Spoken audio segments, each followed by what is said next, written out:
All right, everyone, it's time to talk about the New York City mayoral debate that happened the other day. This one is very, very interesting.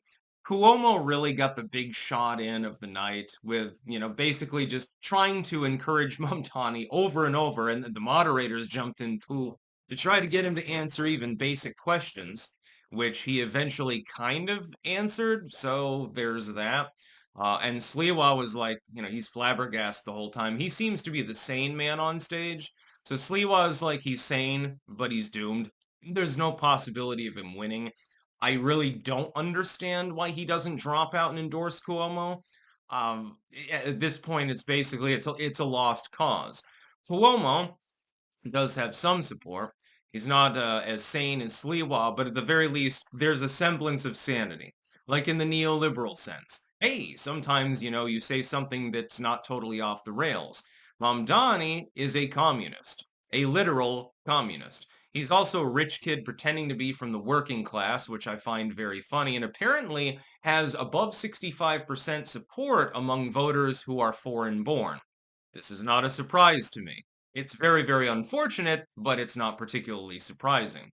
But while Cuomo and Sliwa absolutely crucified Mamdani, I think it's too little too late. At this point, there is a very, very good chance that Mamdani gets elected anyway. I've come out and told people, hey, I mean, you should just probably fucking vote for him if you're a Republican, which is ironic because it's the obverse of what Mamdani himself stated, which is, well, Cuomo and Sliwa are just fighting for Republican votes. No, they're fighting for votes in a general sense. You're all Democrats anyway, I think. Sliwa is a Democrat, I believe, too, so it doesn't really make any difference. For partisan purposes, there's no contest at all. So basically, it's do you want communism, soft neoliberalism, or some sort of, I don't know exactly how to categorize it, but reasonably independent quasi-liberalism. That's what New York City has to choose between.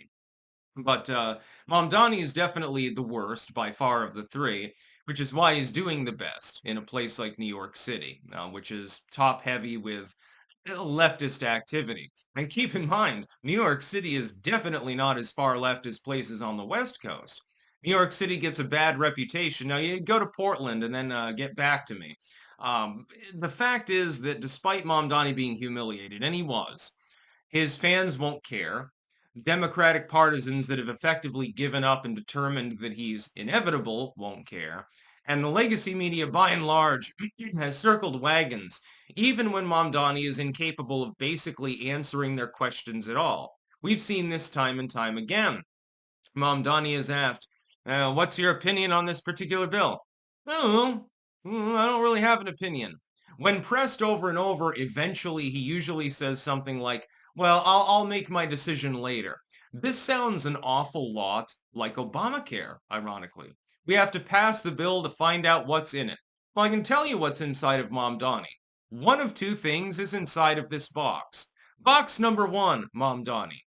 In box number one, you have someone who's actually crazy enough to go ahead with the plans that he's publicly stating. That will ruin the economy. It will cost many jobs. It will cause the economic downfall of New York City. Box number two, Mamdani, is he's just joking with you. He's just trying to get elected. And then he snaps back to the center once elected, which is entirely possible. He may remain a communist, but communists, the more intelligent ones understand communism doesn't work. It's basically socialism for you and ultra capitalism for me because he's a rich bitch. So in box number two, Mamdani doesn't follow through with literally any of his propositions or half-asses it or something like that. Fickle voters on the left who supported him will quickly get sick of this.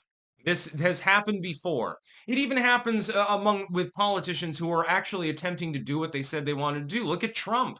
He's got the thankless job of having to deal with people who are so puristic that if he didn't do 100% of what he said he was going to do immediately, like on day one, they get fickle about it. Well, what more with Mamdani than you possibly expect? And that's assuming that he even tries to follow through with his goals. I think that Mamdani will be there for a single term. I do not believe him to accomplish anything particularly incredible because he's a retard, honestly. He's in the same boat as like maybe Chris Christie or Gavin Newsom, somebody like that. Fucking loser, basically.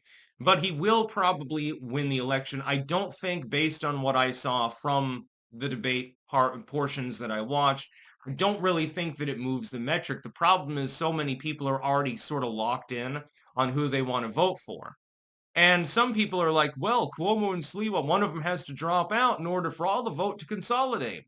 There's no necessity that, like, let's say that Sliwa were to drop out tomorrow. And by the way, he just quit his radio show after having a very heated debate with regards to certain issues of a political nature. I'll probably get more into that in the live stream today.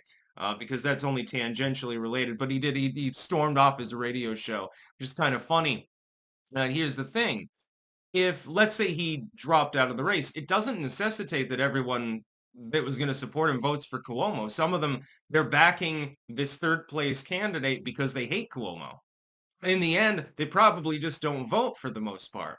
Well, then you're still dead in the water. Mamdani is probably going to win. His general support is about 43% in a three-man race. That gets you over the line, generally speaking.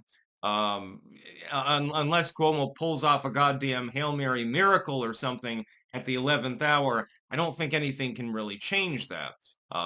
Because again, there's no necessity that even if Sliwa was gone, that Cuomo would win. In fact, I would still believe that Mamdani probably carries it because he would only need two or three more points of support before he's pretty close to that fucking margin, you know? He's pretty close to getting over 50%.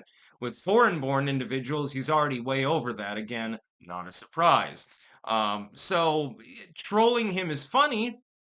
Seeing Cuomo do and this is a little bit cringe, TikTok dance thing. Just answer the question, and stuff like that. It's very funny, but I don't think that it really changes the metrics of the race. I think that unfortunately, New York City is going to have a communist mayor very, very soon.